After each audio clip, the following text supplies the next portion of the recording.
guys, this is Christy Fulk with Create with Christy. I'm an independent Stampin' Up! Demonstrator in the U.S. Well, I'm back with another one of my 12 Weeks of Fall and Halloween for 2023. Originally, I was going to do these on Fridays every week, but it's just gotten too hard for me to get those Friday ones done with my Thursday lives the day before. So I'm just going to be realistic. I can get them done for Mondays. So from here on out, they'll be on Monday afternoons. Now, this is my week number 5. So I've got this Halloween project and one more Halloween project next week. And then the last 6 will be some fall projects. Well, this one, I turned a licorice stick into a witch's broom.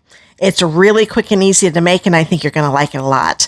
Now, if you'd like to make this along with me, just look down in the video description below and look up the blog post. Click on that link, and you'll find the supplies and the dimensions, so you can get the paper supplies and the stamps together and make this along with me.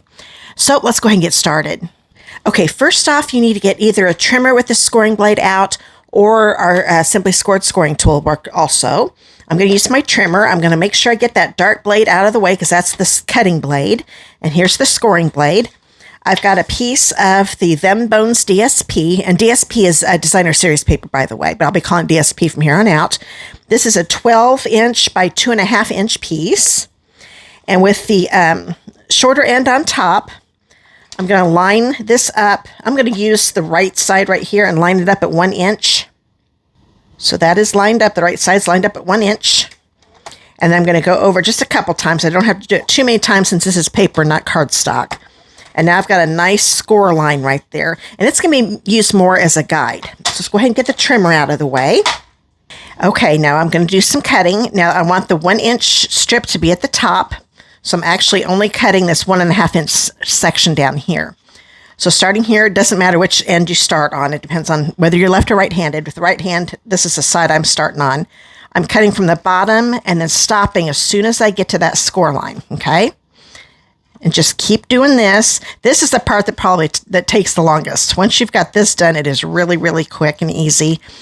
If you happen to have the fringe scissors, I think that's what they were called back when we sold those, you might want to get those out because that'll make it go even faster. But this isn't too bad. Once you get going, it goes a lot quicker. You can tell I'm starting to go a little faster already. Actually, I could probably open this up and barely have to. Yeah, that works better. Open up your scissors a lot farther.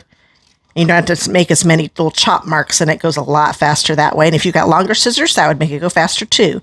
But you just always stop right. So you can see how they're about maybe a 1/4 inch, between 1/8 of an inch and a 1/4 inch, maybe more like 1/8 of an inch in width, and just stop right at their score line and go all the way across to the other end of the strip.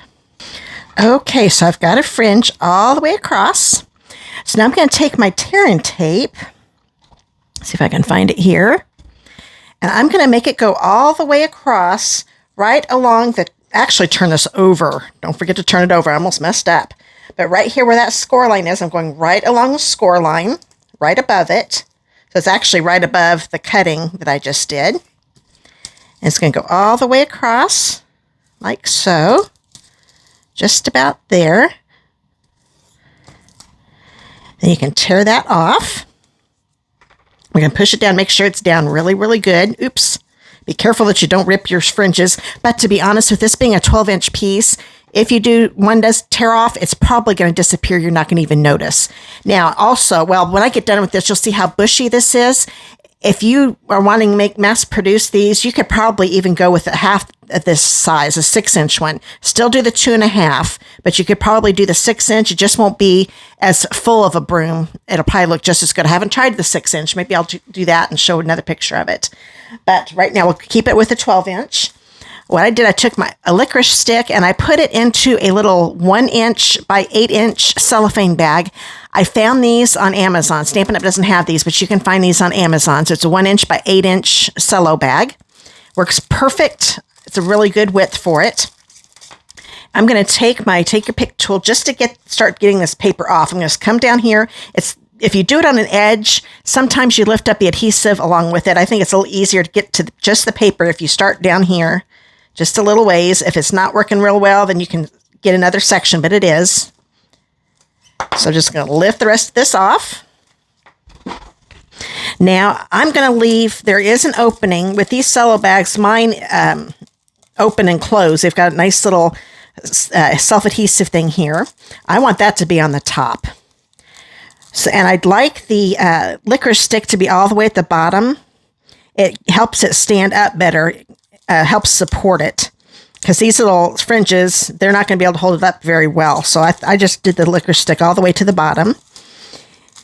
And then you just start twirling, start wrapping. I think it's a little easier to do it while it's laying down. That keeps it nice and flat. I'm making sure the straight edge here is still going right along the edge of this. That's another reason to lay it down flat. It's a little easier to see what you're doing. So you just keep doing this till you get to the end. And then once you're done, you can see this is just going to flip up here and make your little, oh, I didn't quite, there we go. Good. I was able to move that up a little bit because I did have it down a little far. So that's a nice thing to know. I'm glad I messed that up a little bit. I just pushed this up a little bit. And that made it, because I had the licorice stick coming just down a little too low. But see how bushy this is? So that's what I'm saying. If you went to a 9-inch or a 6-inch piece, you'd probably be okay. The bushy part of it, though, really does make it look nice. So if you're not, the 12-inch is actually still the preferred length, I think. But it's still, just because it looks so bushy, it really makes it look more like a broom that way. Now I want to decorate this up. So first off, let's do some stamping. So I'm going to put this over to the side. Bring this in. I'm using the Pick of the Patch bundle. Here's the stamp set, and it comes with this punch. It's the Pick of the Patch builder punch. So I'll be using both of these. These are in the September to December mini catalog. And the stamps that I'm going to be using this little pumpkin here, the jack-o'-lantern face, and the Happy Halloween. So I'm going to grab a piece of basic white. This is a 3.5 by 1.5 inch piece. I'm going to bring this punch in. And if I hold it this way, you can see how the little pumpkin is on the punch. So that's the way I want to stamp it on the end of my paper. So I'm going to take this, ink it up with my pumpkin pie ink pad. And I'm going to do it on this end because I can just stick this in here and I'll still have all this piece of paper intact for my greeting. So I'm just stamping it like it is here. And you always want to make sure you turn that punch over because that's how it's going to punch out. Okay. And while I'm at it, since I know it's not going to mess any of this up when I punch this out, I'm going to grab my Happy Halloween and my Tuxedo Black Memento. I'm going to ink this up. I'm kind of twisting the ink pad a little bit as I tap it because I think that gets it inked up a lot better. And then I'm going to just put this about in the middle right here. On this end, that is. And before we punch that out, it's probably going to be easier to put that jack-o'-lantern face on. So we're going to use the Tuxedo Black Memento again. Turn this so I can see what I'm doing. And now we've got our little jack-o'-lantern. So if you wanted to make this well, actually the broom, I guess, wouldn't look fall. Unless you use fall paper, it could be like one of those, what were they called? Straw brooms that they used to have at craft stores. It can be something like that too, but it's definitely good for for a Halloween one. Oops, I don't know why I took the punch over here. We still need that. So I'm going to ankle this and get it in there. I'm going to angle it to me so I can see what I'm doing, and then I'll show you. Okay, there it is all lined up. So we're going to punch that. And then I'm going to grab my double oval punch. This is in the annual catalog, and I'm going to be using the regular oval down here at the bottom for the Happy Halloween part. I'm going to angle it to me, and then I'll show you. So there we go. We've got that in the middle, and punch. And I do want a scallop oval too, so I'm going to grab a piece of pumpkin pie cardstock. This is 3 by 1.5. I'm going to stick this in, and now I've got my scallop oval. And I just need one more little piece. I'm just grabbing a scrap piece of my pecan pie cardstock. Oops, wrong punch. I need the pumpkin one again. And I'm just going to put this in. I just need one little stem.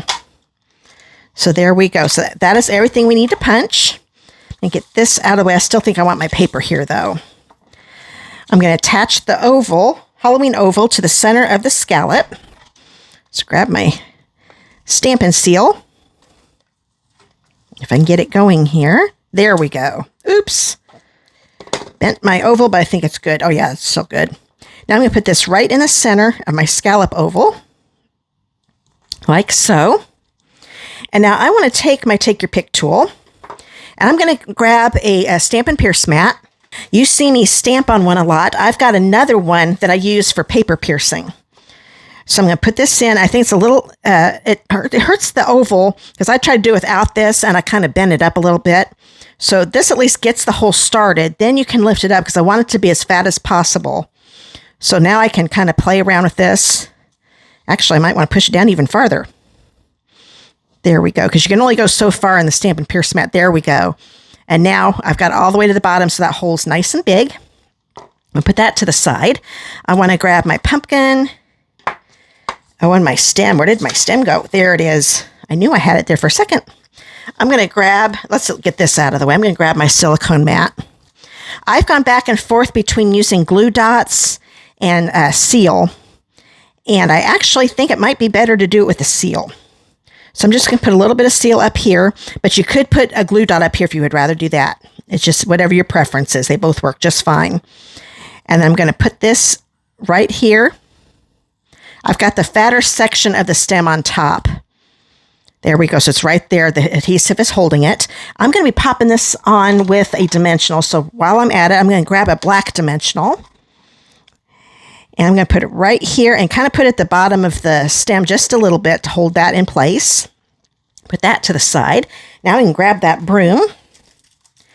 And I'm going to do some, I wanted to have some twine on this. Because you know when you look at brooms, you can see the twine around it. This is going to make it finish off a little better. So this is just a 12-inch piece of basic black twine. It's from the Baker's Twine Essentials pack. And I want this part, this side where the DSP ends, to be on the back. So this is my front. And I'm going to start it. I want to have, actually, let's do it this way because I'm going to have my Happy Halloween on this side. It can go on either side. It really doesn't matter. But I'm going to leave a little tail right over here. Then I'm just going to start wrapping around here. That looks pretty good. So when these tails are about this, I'm going to bring it down just a little bit because it can be slid down. Now I'm going to take this. It doesn't matter which end you take. And have it go through the hole. Now if your baker's twine starts to fray, you can just wet your fingers and your thumb, a finger and thumb, and twist. And that it'll go right back into place for you. So now I'm going to take this and just tie a knot. If you want to do a little bow, you can do that too. But I kind of thought the knot looked a little better. I'm going to do it as a double knot. But you could definitely do a little bow. Just make the twine just a little bit longer and tie it in a bow. But there, now I've got that little knot there. I'm going to grab my scissors and cut these a little shorter because I really don't want them that long. Okay, so now we've got that.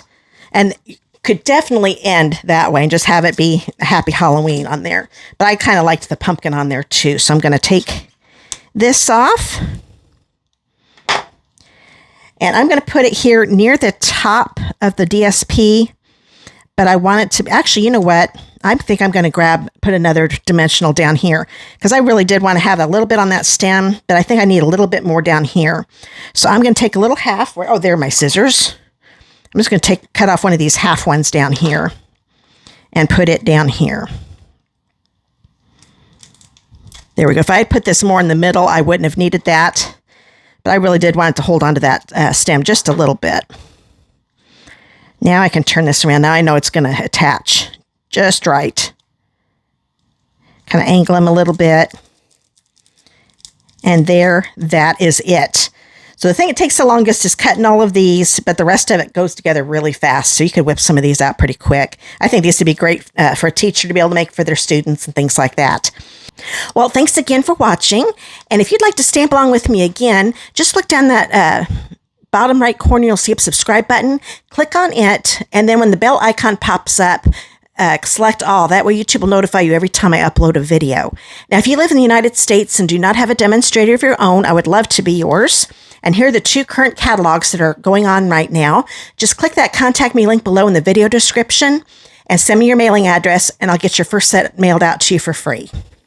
Have you see the broom one more time? It might look a little better without this stuff behind it. There we go. So I hope you enjoyed that, and I hope to see you again next week. And if you have any questions, just comment below. I'll come right back. If you want to have any suggestions or just want to tell me you like it, I'd love to hear from you. So I will see you in the next video. Bye, guys.